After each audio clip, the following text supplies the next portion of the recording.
Guys good? Good. It's great seeing everybody today and hope that you are enjoying this cool, brisk Sunday morning and ready for Thanksgiving. Who's ready to eat and get fat for a day?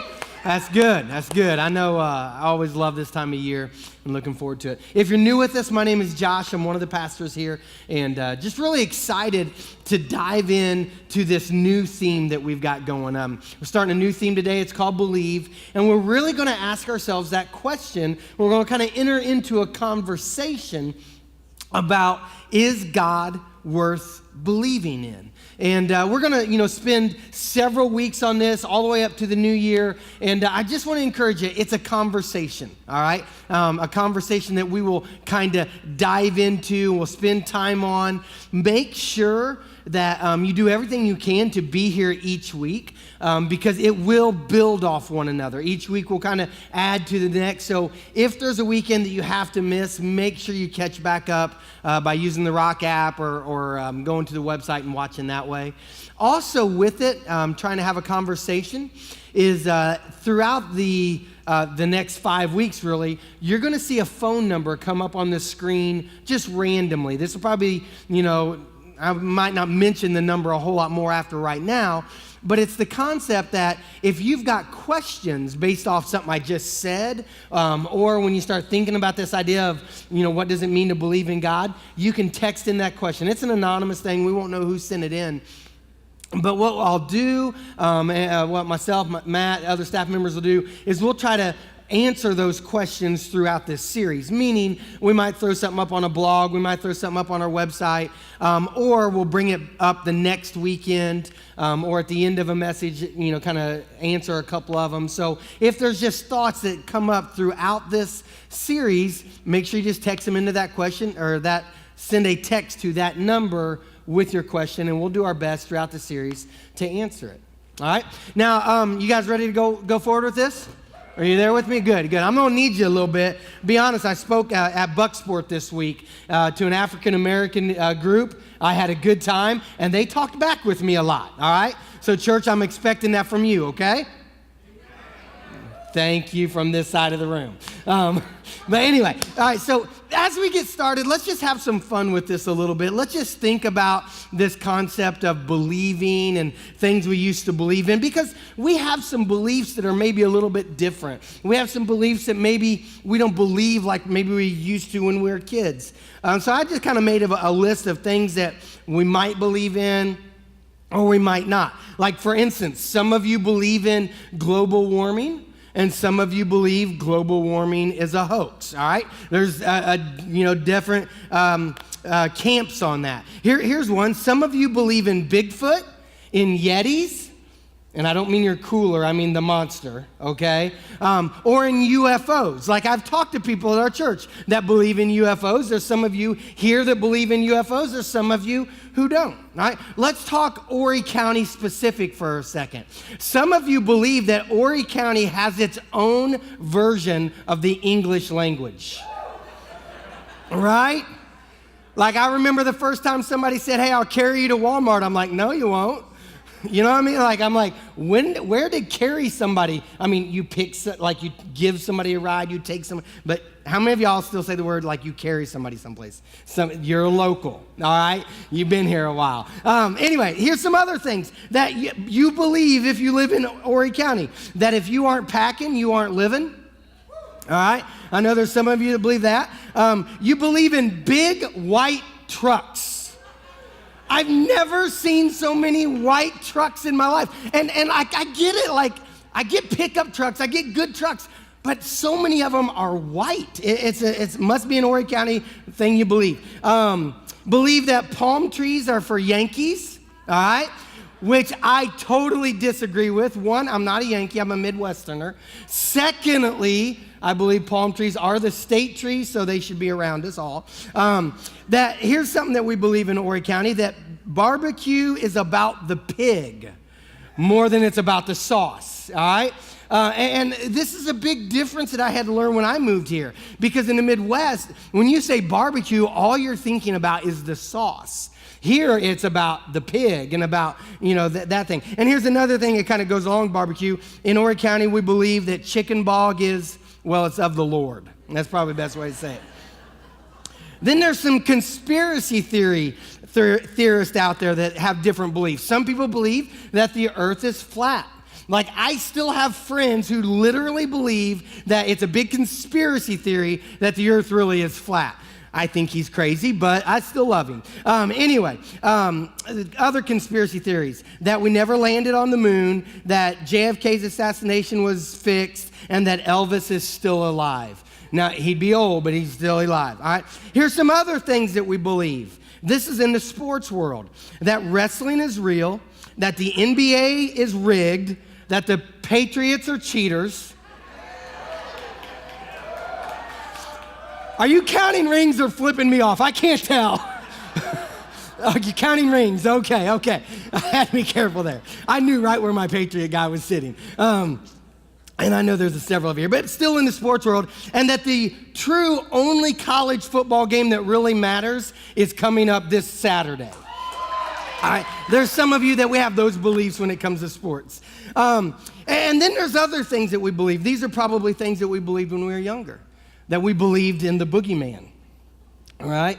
That we believed that if you ate a seed, that it would grow in your belly, right? That you believed if you had new tennis shoes on, that you could run faster, right? That you believed that chocolate milk came from chocolate cows and brown cows. Yeah, exactly. Or that fairy tale or holiday characters were real. You believed some of those type of things. And then even as a kid, we believed in this concept of God. And there's this big difference, a lot of times going from our childhood faith to an adult faith. Now, a childhood faith is a very good faith. Scripture teaches us that children are the VIPs of heaven, all right? Jesus taught us that. But there's this thing that all of a sudden happens with a lot of people when they go from their childhood or teenage years into their adult years, that all of a sudden this concept of God and this belief in God, it changes. And why is that? Is it because we just don't believe God is relevant anymore? Is it because we believe that maybe God isn't real? Or do we believe that maybe God's just not worth believing in? And that's the conversation I want us to have and just really dive into it. The reality is, from statistically speaking, the belief in God is on a downturn. Fewer and fewer people are actually believing in God today. Let me give you some statistics. And for instance, 50 years ago, a survey was done, and 89% of people, wrong statistic. 50 years ago, 97% of people believed in God. All right, 50 years ago, 97% of people believed in some type of God, all right? That there was probably some type of supernatural being out there. Interesting thing is, it was just roughly over 60 years ago that as a nation, we talked about our belief in God. It was in 1954 that as a nation, we decided to put "In God We Trust" on our money, on our dollar bills and our coins and stuff like that. So only a little over 60 years ago, we did that. A little over 60 years ago, I think it was in 54 as well, that we put in the Pledge of Allegiance, "One nation under God." All right? So think about that for a second. A generation ago, 97% of people said, yes, there's some type of God we need to believe in. What does that look like today? And today, they did a survey. The organization that does these surveys is actually in 2014 when this survey was taken, that they came up with the number 63% absolutely believe in God. Meaning there was others that said, yeah, there might be some kind of higher power, but only 63% of Americans said, yes, I believe in God. Now, I want you to take that 63% and I want you to reduce it down and look at it differently as well. Only 50% of 30-year-olds and down believe in a God. Now, I want you to think about that number from a real statistic, because sometimes I think statistics, we kind of just get lost in a number. I want you to think about it from this standpoint. How many of you all have a child, a family member, who is 30 years old or younger? Just raise your hand. Now, leave your hands up, please. How many of y'all are in the room and you are 30 years old or younger? You raise your hand as well. Everybody keep your hands up if you had them up. All right? So if you'll look around the room, that's a good majority, all right? That either, like for me, my children, all 4 of my kids are under 30, all right? For some of you, you're under 30. Or you're a parent of children who are under 30. Are you okay with the statistic that 1 out of 2 only believe in God? You know what I mean? Like for me, I have 4 kids. Off this statistic, 2 of my kids are going to have a belief in God and 2 of them aren't. I don't like that statistic. I want to see all 4 of my children placing their own faith in the belief that God is real. Here's another statistic that drives me just crazy. That out of the teenagers, I shouldn't say teenagers, out of the millennial generation, all right, that's basically 30 years old and younger, out of those who used to attend church when they were teens, only 40% of them remain attending church or continue to follow God. Meaning, we have 10 teenagers that are at our church right now.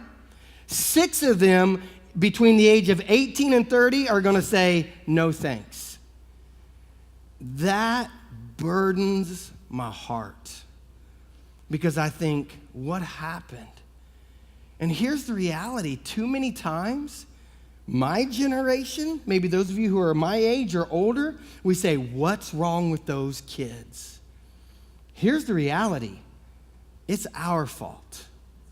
We need to put the blame on us. Now, we all make our own decisions, but bottom line is too many times, young teens, young adults, they have found church to be boring.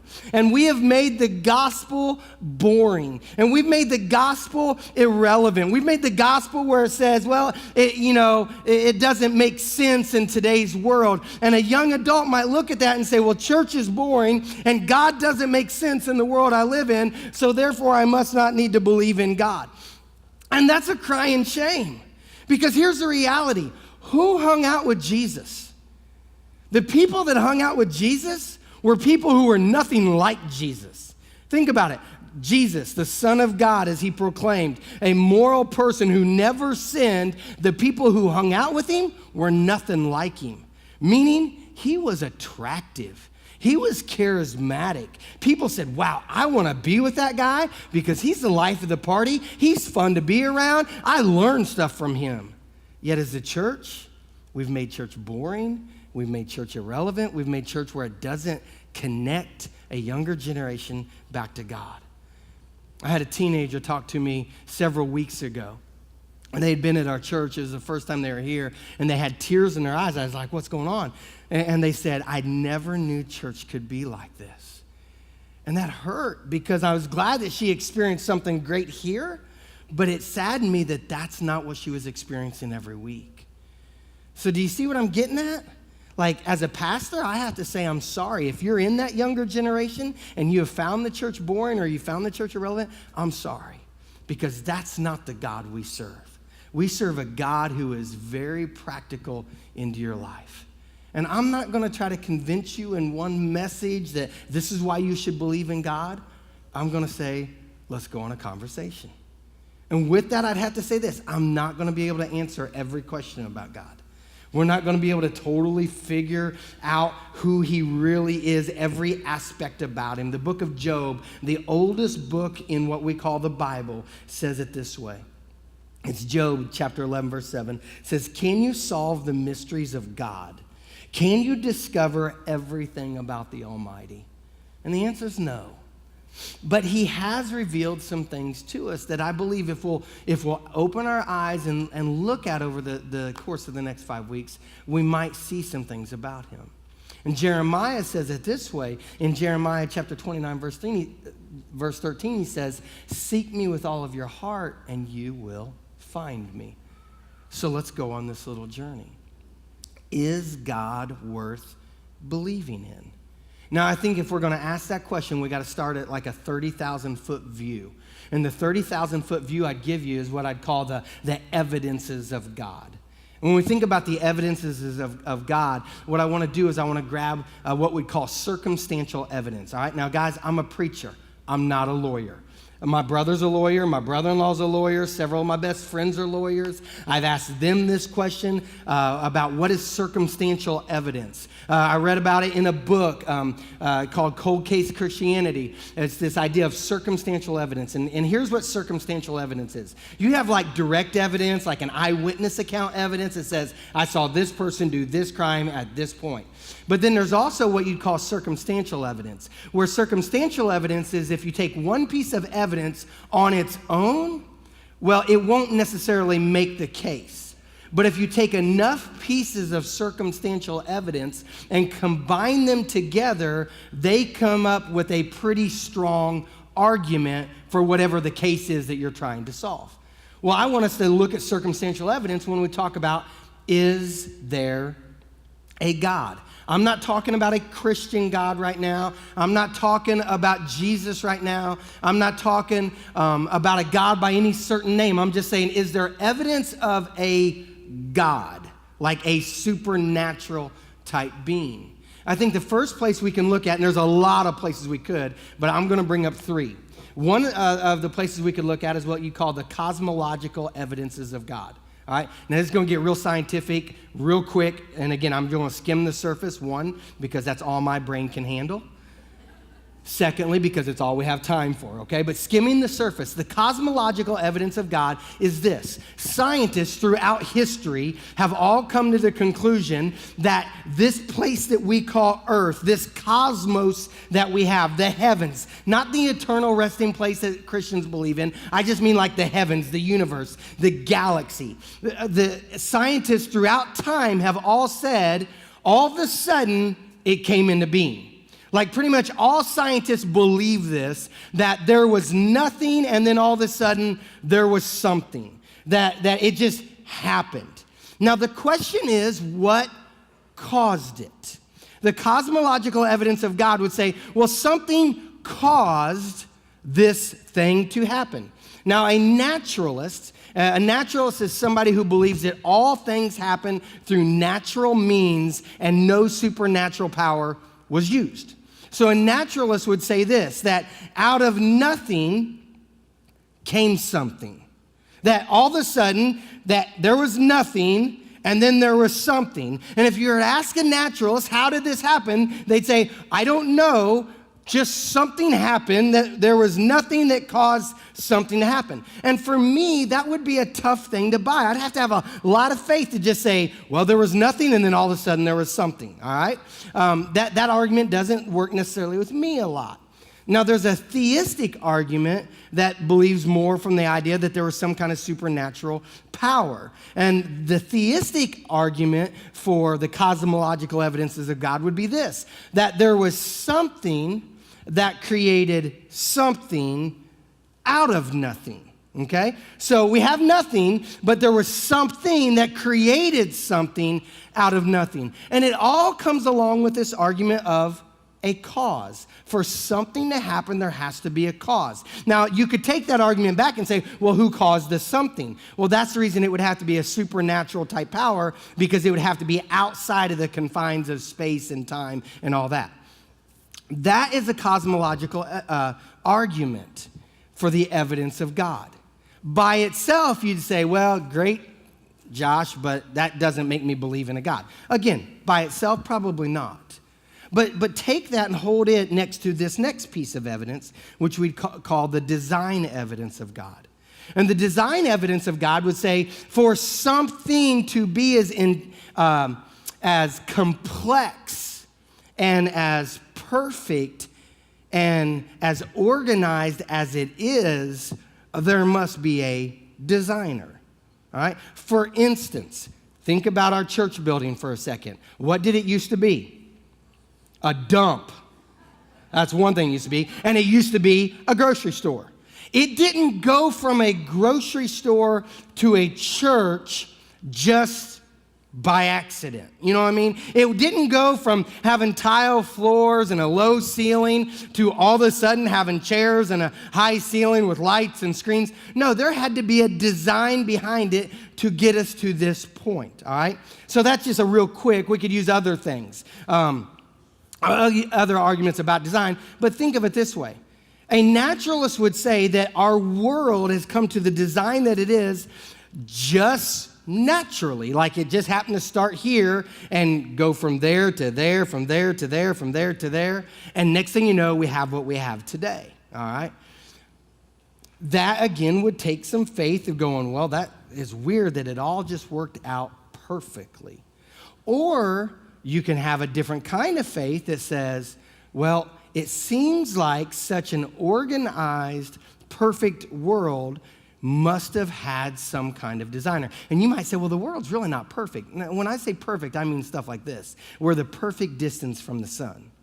Our earth is at the perfect degree on its axis. That there's the perfect amount of oxygen in the air for us to be able to breathe. That our atoms all came together in a perfect way to create our body, and our DNA is lined up in a way that when you think something in your head, your fingers can move. You know what I mean? That's what I mean. And I'm not trying to get into a creation argument. You know, if you have church background, I'm not trying to get into, the 7 days. I'm not trying to go there at all. I'm just saying a design, okay? So if there's a cosmological evidence of God, and then is there a design evidence of God? And if you put these two together, you can go, well, now it seems like the evidence is starting to stack up that maybe it's possible. Maybe it's possible for there to be a God. Well, there's one more that I want to bring up, and it's what you call the moral law evidence of God. It'd be that thing that this right and wrong that we all just know. Now, we might explain right and wrong different. We might walk out right and wrong different. But all of us on our hearts, we kind of get right and wrong. Like, for instance, because I'm not from here, I love it here, but I'm not from here, I root for Carolina and I root for Clemson. And you would say, that's wrong, right? Because if you're from here, you go, no, you got to pick a side, all right? Well, so that's an argument, but let's go something that there's no debating. Several weeks ago, when we all saw the report of the guy who had kidnapped the girl and stuck her in a cage in the upstate, there wasn't a single one of us in here that went, oh, no big deal. Not a single person would have done that. Not a single person said, how dare the police go onto his property and go investigate some shed that they heard some noise coming from without, checking with him first. None of us would say that, because we look at what he did by putting that girl in that cage and we'd go, that's wrong. Well, what makes that wrong? There's something that's kind of woven into our nature that makes us understand right and wrong. And we can see this throughout all of history.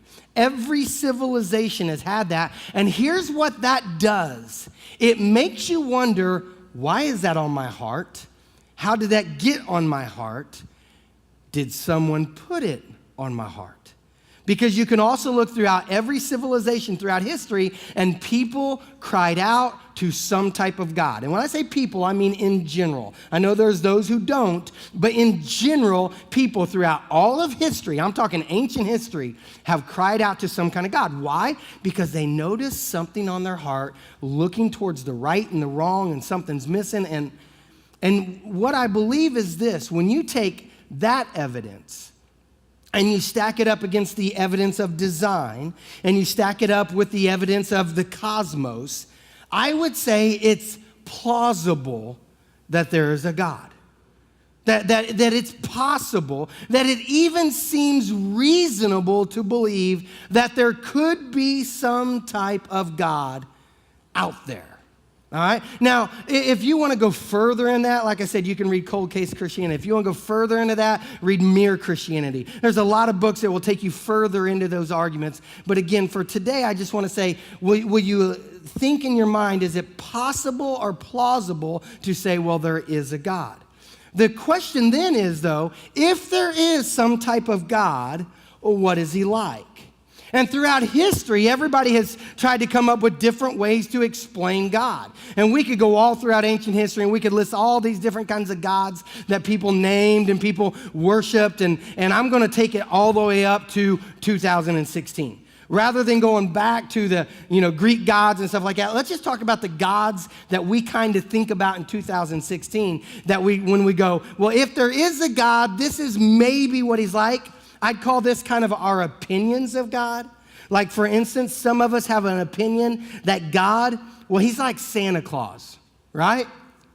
Like God's a God who's up in heaven and he's just checking his list, trying to find out who's naughty and nice, right? And he's gonna, give good gifts to those who have been good, and he's gonna give bad gifts to those who have been bad, and he's gonna accept those that have been good, and he's gonna disapprove of those who have been bad. And there's some of us that we just believe that that's the kind of God. So I'm just gonna try to be a little bit gooder.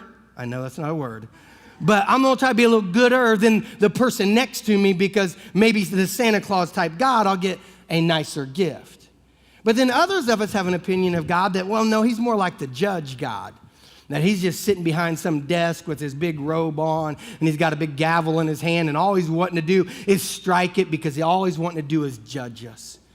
And when he judges us, he constantly finds bad things in our life and punishes us and sentences us because of our crimes and our wrongdoings. Others of us have the view of God that he's more like a genie in Genie in a bottle, all right? You know what I mean? Like we kind of just think that he's that kind of God, that when all of a sudden, like, oh, I need some money. Hey, God, you know what I mean? Or like, hey, man, I'd really like to get that job. Hey, God.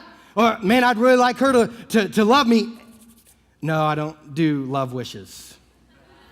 That's for you over there. Anyway, but you know what I mean? Like we believe that about God. It's like, man, if I just rub it and I just make the wish and yeah, did you hear me? Okay, good. Now get back in your little bottle, in your little lamp and get back in my little pocket. You know what I mean? Like we kind of have that concept of he's like a genie in a bottle, all right? And then others of us, our view of God is maybe what I call the anti-science God.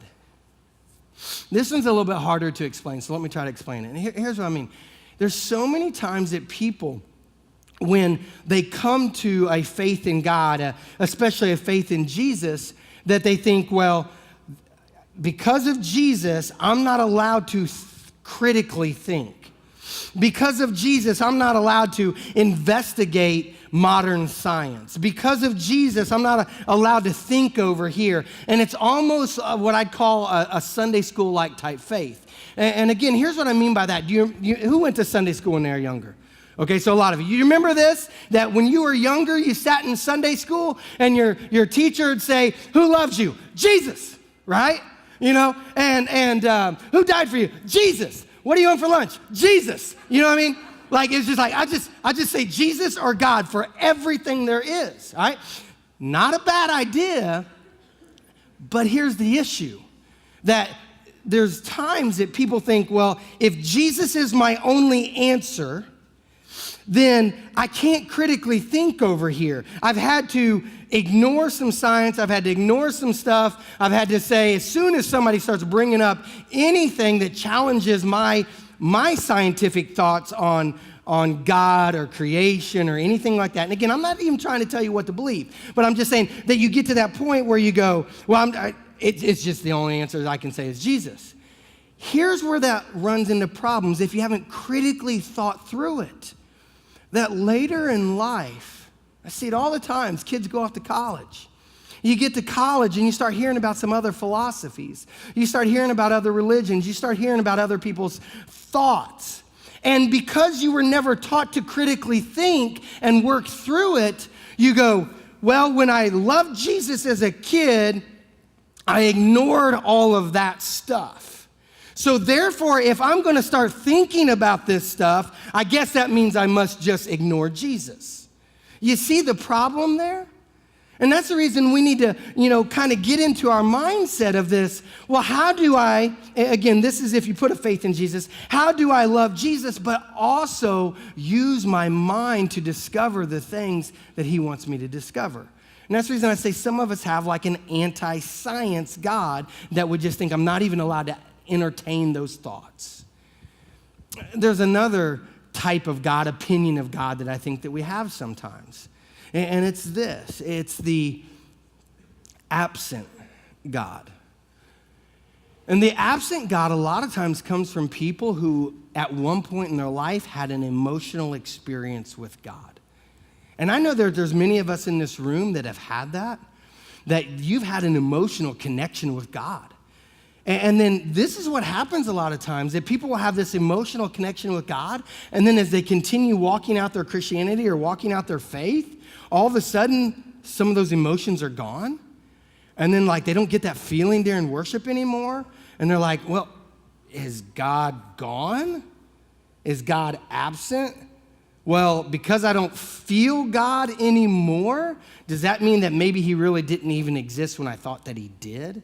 And we get into this point where you just think, well, God's just absent. That maybe there's some type of God out there, but he definitely doesn't want a relationship with me. Or it goes to the other side where you say, it's impossible for me to believe in God. Therefore, I'll just have an atheistic view because I'd rather put my faith in something else than my faith in a God that I know is not there. But then there's a lot of people that hang out in the middle that it's not that you would call yourself agnostic, but you almost live this way where it's, man, I can't figure out God, so I just don't know if he's really worth believing in. It's a good question. And I don't want you to feel bad about asking it. But I want to move on to just one more little thing I want to say this morning.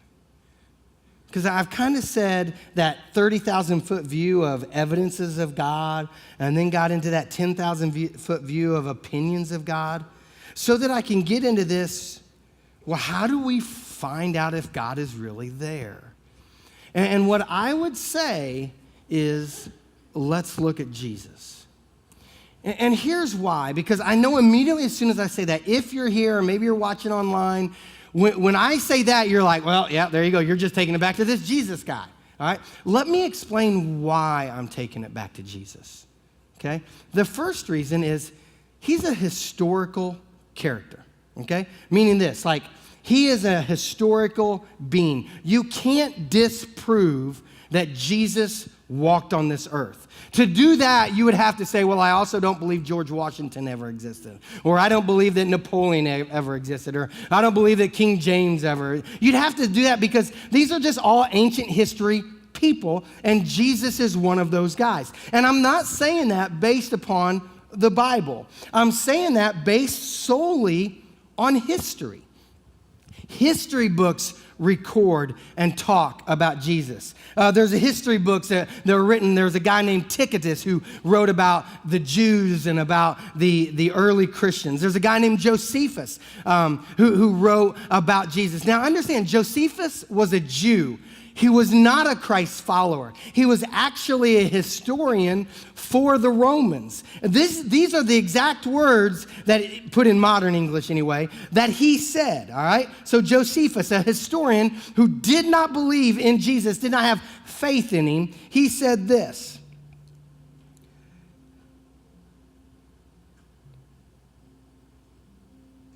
About this time lived Jesus, a wise man, if indeed one ought to call him a man. For he was an achiever of extraordinary deeds and was a teacher of those who accept his truth gladly. He won over many Jews and many Greeks. He was the Messiah.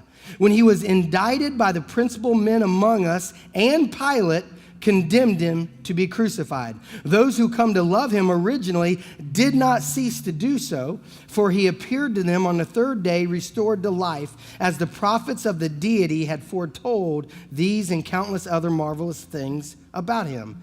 And this group of Christians has not disappeared. Guys, that's not Bible that I'm reading to you. That's a historian who did not believe in Jesus, who wrote and was alive in 30 AD through, I don't know his end date, but through about the end of the century, okay? History books talk about this man named Jesus. So if he truly was an ancient historian, if he was a true character, well then why do I want to talk about him? Because he talked about God more than anybody else, and we have more recordings of his words than anybody else. How many of you in here have ever heard of Plato? Not Plato like the toy. Plato like the philosopher, okay? Plato, we have 7 manuscripts of his original words. Now, we would all agree that, yeah, Plato was a real guy who really existed, and he talked. We have 5,700 manuscripts of what Jesus said, okay? So we know a lot. We have a lot about what he had to say. So if we know that Jesus was truly a historical character, and we have a lot of evidence of what he actually said, and what he said was often about God, well, then I want to know what he said about God. All right, so if I'm just going to look into history, and when I look into history and I look at what did Jesus say about God, it's interesting what he said. You know what he mainly said?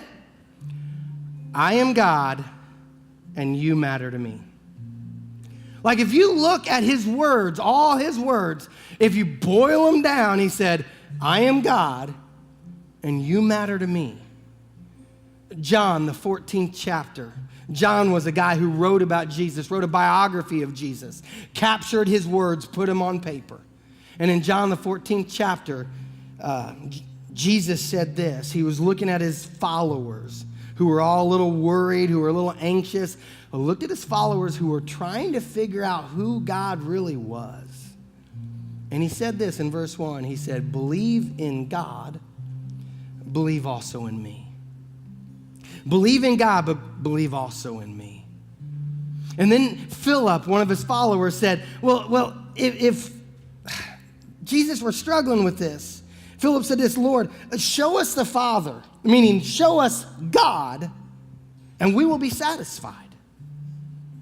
So verse 9 through 11 says this. Jesus replied, I have been with you all this time, Philip, and yet you still don't know who I am? Anyone who has seen the Father, anyone who has seen me has seen the Father, meaning has seen God. So why are you asking me to show him to you? Don't you believe that I am in the Father and the Father is in me? The words I speak are not my own, but my Father who lives in me does his work through me. Look at verse 11. I love it. It says, just believe that I am in the Father and the Father is in me. Let me pause right there for a second. I've said this many, many times. The reason that I place my faith in Jesus is because he's a historical character, is because of his words. But I also say it for this reason. I put my faith in him because of his words and his works. Jesus said, believe in what I'm saying to you about God. But then he takes it a step further. He says this, verse 11 again, just believe that I am in the Father and the Father is in me, or at least believe because of the work you have seen me do. Believe in me because of what I've said about God. And if you can't believe my words, then believe my works, what I've showed you about God. And guys, what I'm going to ask you to do is just go on a journey. Just go on a journey. I'm not trying to wrap up the package and put a nice bow on it this morning. I'm actually leaving the conversation wide open right now. But I'm asking you, go on a journey. Because here's what I believe. If you are willing to investigate the words and the works of Jesus as they're recorded in history, I believe you might start seeing God totally different. And for some of you, you've got a great faith in God, and you'll start seeing God totally different. But then there's some of you who are doubting. And what you might find is God is nothing like you intended, and nothing like you had in mind. He's actually quite different. And for that, you go, oh, I'm glad. I believe if we'll go on this journey together, we'll start to discover some things about God that maybe we didn't know before. So I invite you, take that journey. You know, we're going to move into another song right now, what we typically call a time of response. And for those of you who I know many of you have put your faith in Jesus, you put a belief in God, then I invite you just during this time just to respond. For some of you, that means you might want to come up front and take communion. For some of you, you might want to go to the prayer corner and just spend some time praying. Others will just be singing and worshiping. But maybe you're here this morning and you just have doubts. And I would invite you just to, during this song, just to ponder what you've heard in your mind. And maybe just ask, is it plausible that there truly is a God? And then if that's the case, maybe make a commitment to say, I'm going to be here the next 4 or 5 weeks because I want to see what this Jesus guy had to say about who this God is. Maybe you're here this morning, though, and just something's happened and you're just like, yes, I need to believe. I never had before, but I don't want to wait to hear more about the conversation. I want to talk to somebody right now because I just feel like, man, I need to do something with what I've discovered. And I want you to know I'll be standing in the back at our Connect Corner. We've got some friends of mine that'll be back there as well, and we would love to talk to you. If you've got questions, if you want to just have a conversation, we'll be there. And if you've got questions about Jesus or what it really means to make him Lord of your life, we would love to have that conversation with you. If you would, let's go ahead and stand. I'm going to pray, and we're going to sing one more song. Jesus, I thank you for making yourself evident and that we have your words recorded throughout history. God, I pray that we would all go on this journey and that we would learn some things about what we really believe, and it would change how we believe about you in a very positive way. Thank you for the cross. Thank you for your love. In your son's name, amen. Let's respond.